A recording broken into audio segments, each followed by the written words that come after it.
비가 내리던 저녁이었습니다. 회사 정문을 나서는데 어둠 속에서 한 목소리가 저를 불렀습니다. 민재 씨 오랜만이네요.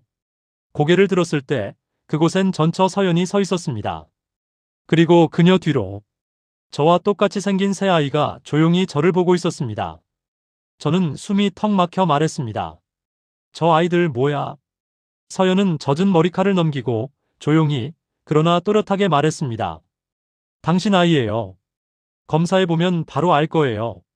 그 말과 함께 제 삶의 균열은 시작됐습니다.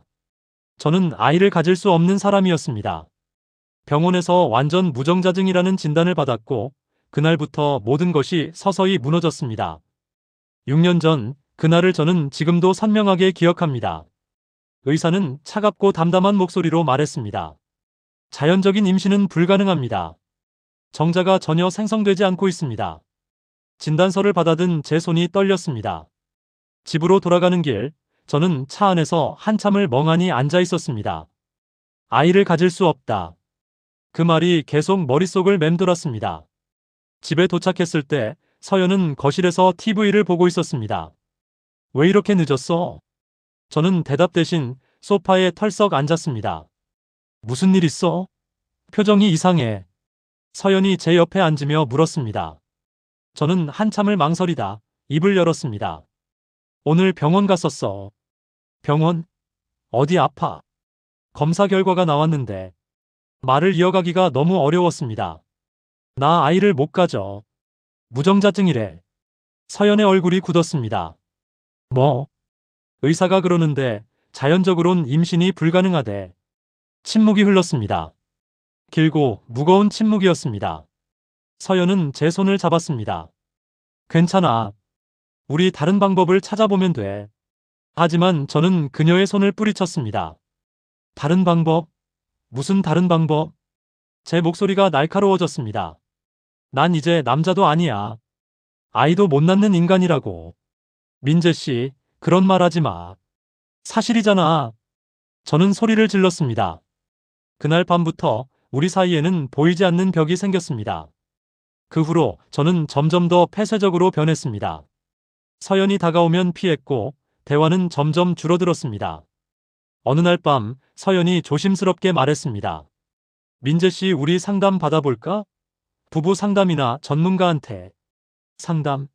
그게 날 정상으로 만들어줘. 그게 아니라. 됐어. 혼자 있고 싶어. 저는 방문을 닫아버렸습니다. 서연의 한숨 소리가 문 밖에서 들렸습니다. 몇 달이 지나면서 저희는 점점 더 멀어졌습니다. 같은 집에 살면서도 마치 남처럼 지냈습니다. 결국 서연이 먼저 말을 꺼냈습니다. 민재 씨, 우리 이혼해요. 그날은 비가 내리는 토요일 아침이었습니다. 저는 커피를 마시다 멈췄습니다. 뭐? 더 이상은 못하겠어요. 이렇게 사는 거. 서연의 눈에는 눈물이 고여 있었습니다. 당신은 나한테 상처받았다고 하지만 나도 매일 상처받고 있어요. 당신이 날 밀어내는 게 너무 아파요. 저는 아무 말도 하지 못했습니다. 우리 이렇게 끝내요. 서로를 위해서. 한 달 후 저희는 조용히 이혼했습니다. 서연은 짐을 싸서 나갔고 저는 텅 빈 집에 혼자 남았습니다. 그때부터 우리는 서로의 삶에서 완전히 사라졌습니다. 5년이 흘렀습니다. 저는 새로운 사람을 만났고 재혼했습니다. 새 아내 지은은 조용하고 차분한 사람이었습니다. 과거를 묻지 않았고 저도 말하지 않았습니다. 저희는 작은 아파트에서 평범한 일상을 살았습니다. 과거는 다 정리되었다고 생각했습니다. 서연은 이미 제 인생에서 지워진 사람이었고 그 시절의 아픔도 묻어두었다고 믿었습니다. 하지만 회사 앞에서 서연과 아이들을 본 순간 묻어두었던 5년이 한꺼번에 되살아났습니다. 그날 밤 집에 돌아왔을 때 저는 멍한 상태였습니다. 지은이 현관에서 저를 맞았습니다. 왜 이렇게 늦었어? 연락도 없고. 무슨 일 있어? 저는 거짓말을 했습니다. 별일 아니야. 그냥 예전 사람이 잠깐 나타났어. 예전 사람? 응. 옛날 직장 동료. 인사만 하고 왔어. 지은은 제 표정을 살폈지만 더 묻지 않았습니다. 그래, 밥 먹을래? 아니, 괜찮아. 피곤해서 먼저 들어갈게. 저는 침실로 들어가 문을 닫았습니다. 거울 속 제 얼굴을 보았습니다. 그리고 그 아이들의 얼굴이 떠올랐습니다. 저와 똑같은 눈, 똑같은 코, 똑같은 인매. 당신 아이예요. 서연의 목소리가 귓가에 맴돌았습니다. 하지만 그럴 리 없었습니다. 저는 아이를 가질 수 없는 사람이니까. 다음 날, 저는 서연의 번호로 전화를 걸었습니다. 고객님이 찾으시는 전화번호는 없는 번호입니다. 번호가 바뀌어 있었습니다. 예전에 살던 집 주소를 찾아가 봤지만 그곳엔 다른 사람이 살고 있었습니다. 이 집에 살던 사람 연락처 아세요? 글쎄요, 저희도 부동산 통해서 들어왔는데 전 주인이 누군지는 몰라요. 서연은 흔적도 없이 사라져 있었습니다. 마치 어제 밤의 일이 꿈이었던 것처럼. 하지만 제 머릿속에 선명하게 남아있는 그 아이들의 얼굴은 결코 꿈이 아니었습니다. 그날 밤 잠들지 못하고 천장을 바라보며 과거를 떠올렸습니다. 이혼 직전의 서연. 그녀는 점점 말수가 줄어들었고 자주 병원에 다녔습니다. 어디 아파? 아니, 그냥 심리 상담 받는 거야. 심리 상담? 응. 요즘 잠도 잘 안 오고 우울해서. 저는 그때 무심하게 대답했습니다. 그래, 도움이 되면 좋겠네. 하지만 서연이 왜 우울했는지, 왜 잠을 못 잤는지 저는 관심이 없었습니다. 제 상처에만 빠져 있었으니까요. 지금 생각해보면 그때 서연은 혼자서 모든 걸 견디고 있었던 겁니다. 며칠 후 저는 예전에 진단받았던 병원을 찾아갔습니다. 6년 전 제 진료 기록 좀 확인하고 싶습니다. 직원이 컴퓨터를 확인하더니 당황한 표정을 지었습니다. 고객님 기록이 일부 삭제되어 있네요. 삭제요? 네. 담당 의사 선생님이 퇴사하시면서 정리가 잘못된 것 같습니다. 그럼 담당 의사 연락처라도 알 수 있을까요? 죄송하지만 개인정보라서요. 저는 답답한 마음에 병원 복도를 걷고 있었습니다. 그때 한 중년 남자가 저를 보더니 다가왔습니다. 혹시 체세포 연구 동의하신 적 있으십니까? 네. 체세포 연구요? 남자는 제 얼굴을 유심히 보더니 갑자기 고개를 돌렸습니다. 아, 죄송합니다. 사람을 잘못 봤네요. 그는 서둘러 걸어갔습니다. 저는 그 자리에 멈춰 섰습니다. 체세포 연구. 무언가 이상했습니다. 그 남자의 눈빛, 당황한 표정, 서둘러 떠나는 모습. 이건 우연이 아니다. 그날 저녁 휴대폰에 모르는 번호로 메시지가 왔습니다. 내일 저녁 9시. 예전 우리가 살던 집 뒤 공원에서 봐요. 마이너스 서연. 손이 떨렸습니다. 서연이었습니다. 저는 메시지를 여러 번 읽었습니다. 왜 지금? 왜 다시 나타난 거야? 그날 밤 잠을 이룰 수 없었습니다. 지은은 제 옆에서 조용히 잠들어 있었지만 저는 천장만 바라보고 있었습니다. 다음 날 저녁 9시. 저는 약속 장소인 공원에 도착했습니다. 어두운 가로등 아래 서연이 벤치에 앉아 있었습니다. 그리고 그 옆에 새 아이가 나란히 앉아 있었습니다. 저는 천천히 다가갔습니다. 서연 씨. 서연이 고개를 들었습니다. 5년이 지났지만 그녀의 얼굴은 여전히 익숙했습니다. 아니, 더 지쳐 보였습니다. 앉아요. 저는 벤치에 앉았습니다. 새아이는 조용히 저를 바라보고 있었습니다. 정말로 제 얼굴을 그대로 복사한 것처럼 똑같았습니다. 이 아이들이. 제 목소리가 떨렸습니다. 서연은 천천히 고개를 끄덕였습니다. 당신 아이 맞아요. 하지만 나는 무정자증이잖아. 알아요. 그래서 이렇게 된 거예요.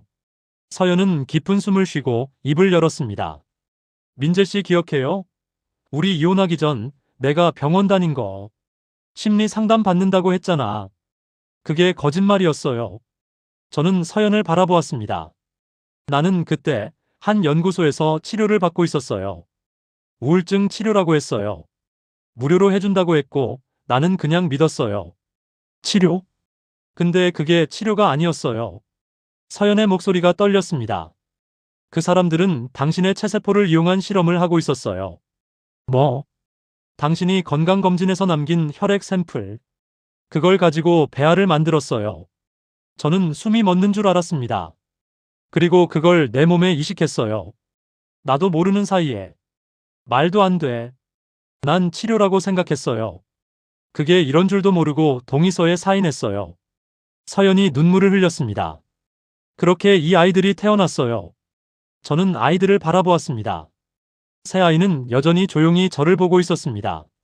민재 씨 아이예요. 하지만 자연스럽게 태어난 아이들은 아니에요. 서연은 가방에서 봉투를 꺼냈습니다. 이거 봐요. 저는 떨리는 손으로 봉투를 열었습니다. 안에는 DNA 검사 결과지가 들어있었습니다. 유전적 일치율 99.7%, 체세포 복제 방식으로 생성된 것으로 추정됨. 종이가 손에서 떨어질 뻔했습니다. 이게 진짜야? 네. 그럼 이 아이들은 당신의 체세포로 만들어진 아이들이에요. 당신의 유전자를 가진 하지만 자연적으로 태어난 건 아닌. 저는 주저앉을 것 같았습니다. 왜 이제 와서 말하는 거야? 말할 수 없었어요. 그 사람들이 협박했거든요. 만약 입 밖에 내면 아이들을 빼앗아 가겠다고. 누가 그런 짓을 한 거야? 그 연구소요. 불법 생명공학 연구를 하던 곳이에요. 서연은 계속 말했습니다. 그 사람들이 다시 나타났어요. 뭐? 이 아이들을 데려가려고 해요. 왜? 실패작이래요. 서연의 목소리가 떨렸습니다. 아이들이 예상과 다르게 자랐대요. 그래서 다시 연구해야 한다는 거예요. 미친 그게 무슨 소리야? 저는 소리를 질렀습니다. 새 아이가 깜짝 놀라 움찔했습니다. 저는 그 아이들을 바라보았습니다. 나와 똑같은 눈동자, 겁에 질린 표정. 그 순간 제 안에서 무언가가 끓어올랐습니다. 절대 안 돼. 절대 그럴 순 없어. 민재 씨, 이 아이들은 누구의 소유물이 아니야. 사람이라고. 저는 아이들 앞에 무릎을 꿇었습니다. 너희들 이름이 뭐니? 첫째 아이가 작은 목소리로 대답했습니다. 저는 민준이에요. 저는 민서예요. 저는 민호요. 민준, 민서, 민호. 세 아이는 모두 민자 돌림을 쓰고 있었습니다. 제 이름에서 따온 거였습니다. 저는 서연을 바라보았습니다. 우리 이 아이들을 지켜야 해. 어떻게요? 그 사람들은 돈도 많고 권력도 있어요. 법적으로 싸우는 거야. 이걸 세상에 알리는 거야. 그럼 당신 인생도 망가져요. 새로 꾸린 가정도. 상관없어. 저는 단호하게 말했습니다. 이 아이들이 더 중요해. 서연이 눈물을 흘리며 말했습니다. 고마워요. 고마워할 건 없어. 내가 제대로 못해줬잖아. 그때 저는 아이들의 머리를 쓰다듬었습니다. 이번엔 달라. 이번엔 꼭 지킬 거야. 그날 밤 집으로 돌아가는 길은 너무 무거웠습니다. 지은에게 뭐라고 말해야 할지 알 수 없었습니다. 현관문을 열었을 때 지은은 거실에 앉아 있었습니다. 왜 이렇게 늦었어? 지은아. 저는 소파에 앉았습니다. 할 말이 있어. 지은의 표정이 굳었습니다. 무슨 일이야? 내 전처가 나타났어. 전처? 응. 그리고 아이들도. 지은이 제 얼굴을 빤히 보았습니다. 무슨 소리야? 당신은 아이를 가질 수 없다고 했잖아. 나도 그렇게 알고 있었어. 근데 저는 모든 걸 설명했습니다. 체세포 복제, 불법 연구소, 새 아이들의 존재. 지은은 말없이 듣고 있었습니다. 그래서 그 아이들을 지키려고 해. 긴 침묵이 흘렀습니다. 지은이 천천히 입을 열었습니다. 당신 미쳤어? 지은아. 우리 결혼한 지 2년밖에 안 됐어. 그런데 갑자기 전처가 나타나서 아이 셋을 데려오겠다고? 그게 아니라. 아니긴 뭐가 아니야. 지은이 소리를 질렀습니다. 나는 어떡하라고? 저는 대답할 수 없었습니다. 그날 밤부터 저와 지은 사이는 급격히 냉각됐습니다. 지은은 저와 말을 하지 않았고 저도 더 이상 설명하지 않았습니다. 며칠 후 지은이 짐을 쌌습니다. 어디가? 친정. 좀 생각을 정리하고 올게. 지은아, 당신도 생각해봐. 정말로 그 아이들을 책임질 수 있는지. 문이 닫혔습니다. 저는 텅 빈 집에 혼자 남았습니다. 다음 날 저는 서연을 만났습니다. 그 연구소 어디에 있어? 모르겠어요. 계속 장소를 옮겼거든요. 담당자 이름은 최 박사라고만 들었어요. 본명인지도 모르겠고. 그럼 단서가 없는 거잖아. 하나 있어요. 서연이 휴대폰을 꺼냈습니다. 이거 그때 받았던 동의서 사진이에요. 혹시 몰라서 찍어뒀어요. 사진 속 동의서에는 작은 글씨로 회사명이 적혀 있었습니다. 바이오젠 연구소. 이걸 가지고 찾아볼 수 있을까? 일단 변호사를 만나봐야 해. 이틀 후, 저희는 변호사 사무실을 찾아갔습니다. 말씀 다 들었습니다. 솔직히 말씀드리면 이기기 어려운 싸움입니다. 변호사는 심각한 표정으로 말했습니다. 불법 연구였다는 증거가 확실하지 않고 설령 증거가 있다 해도 상대가 누군지 모르는 상황이니까요. 그럼 방법이 없다는 말입니까? 아닙니다. 일단 경찰에 신고하시고 언론에 알리는 방법도 있습니다. 언론요? 네. 이런 사건은 여론의 힘이 필요합니다. 저희는 경찰서로 향했습니다. 불법 생명공학 실험에 대해 신고하러 왔습니다.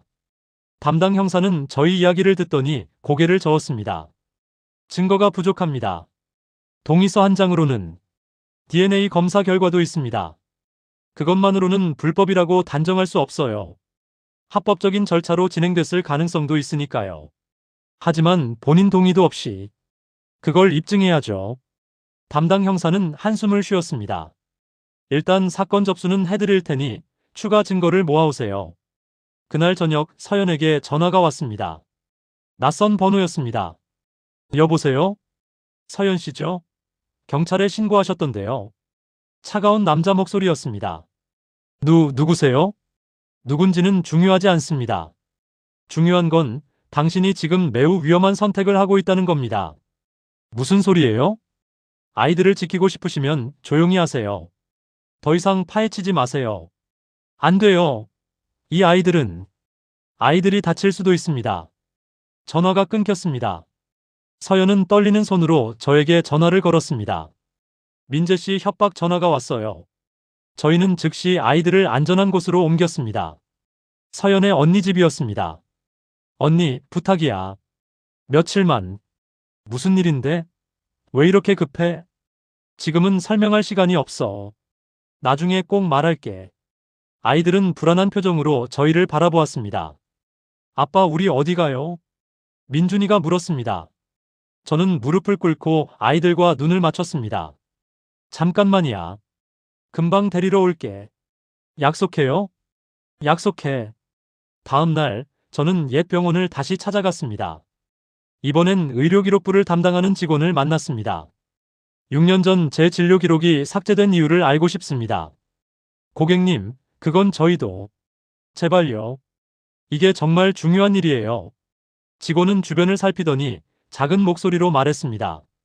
사실 그때 이상한 일이 있었어요. 이상한 일?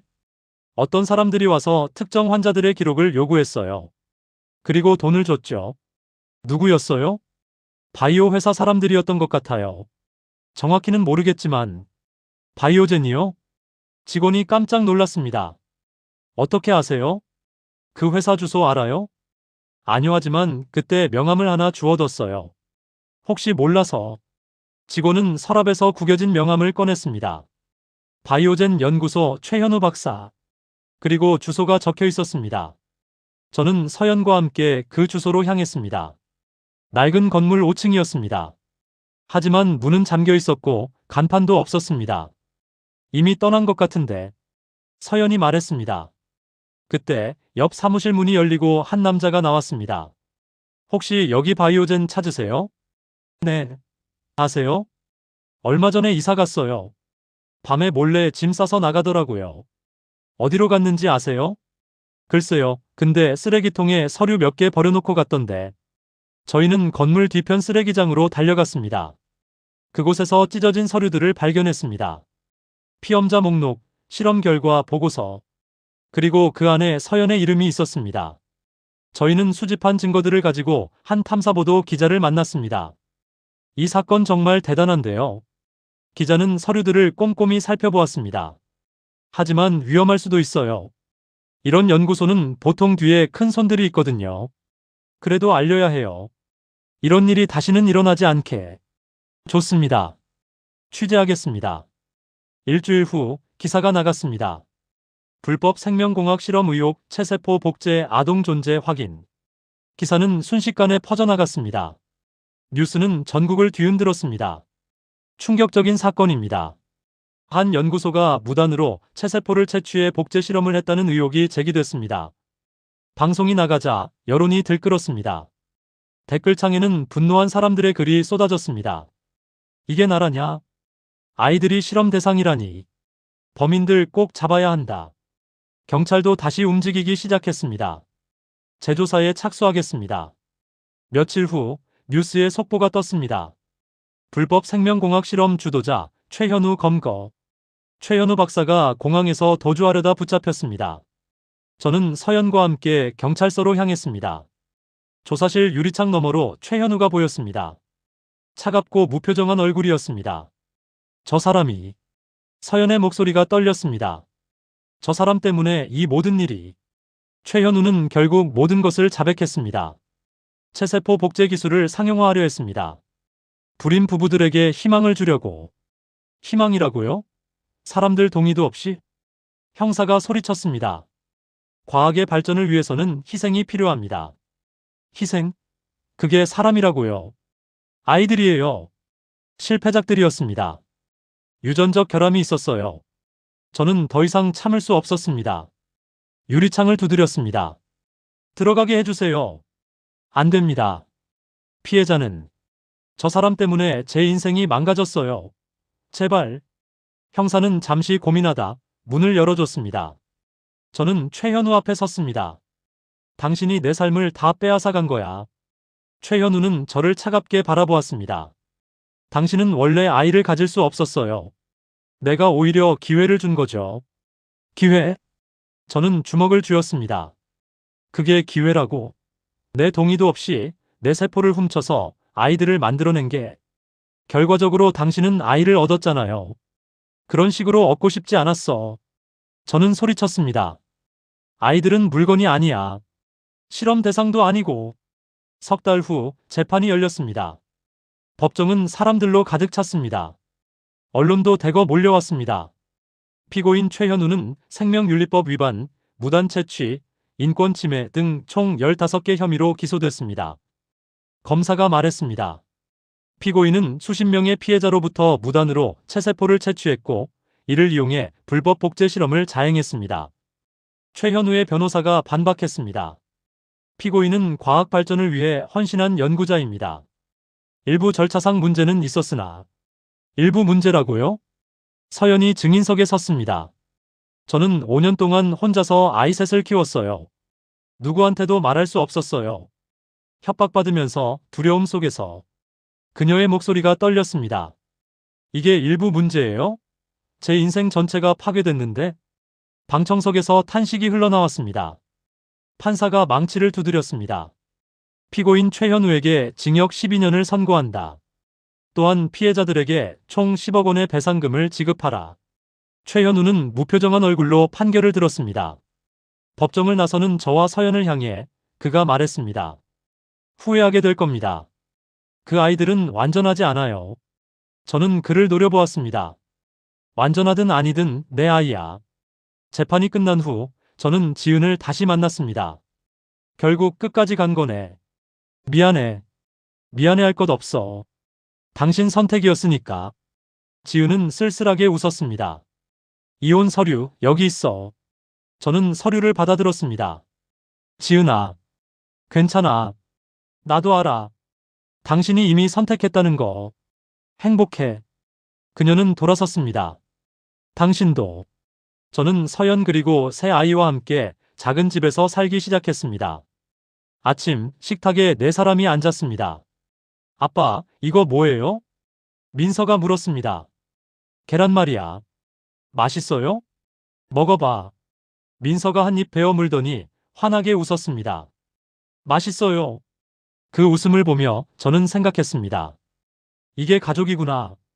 밤, 아이들을 재운 후 서연과 마주 앉았습니다. 민재 씨. 응? 고마워요. 그리고 미안해요. 왜? 내가 혼자 다 짊어져야 했어요. 당신한테 말했어야 했는데. 아니야. 나도 미안해. 그때 너한테 너무 못했어. 다 지난 일이에요. 서연이 제 손을 잡았습니다. 이제 다시 시작해요. 진짜 가족으로. 저는 고개를 끄덕였습니다. 그래. 다시 시작하자. 시간이 흘렀습니다. 아이들은 학교에 다니기 시작했고 친구들도 생겼습니다. 어느 날 민준이 학교에서 그림을 그려왔습니다. 아빠, 이거 봐요. 그림 속에는 네 사람이 손을 잡고 있었습니다. 아빠, 엄마, 그리고 새 아이.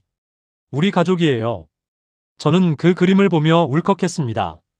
1년 후, 저는 아이들과 함께 병원을 방문했습니다. 정기 검진이었습니다. 의사가 말했습니다. 아이들 모두 건강합니다. 유전적 결함도 발견되지 않았어요. 정말요? 네. 최현우가 실패작이라고 한 건 거짓말이었던 것 같습니다. 저는 안도의 한숨을 쉬었습니다. 저녁, 집으로 돌아오는 길. 민준이 제 손을 꼭 잡았습니다. 아빠. 응?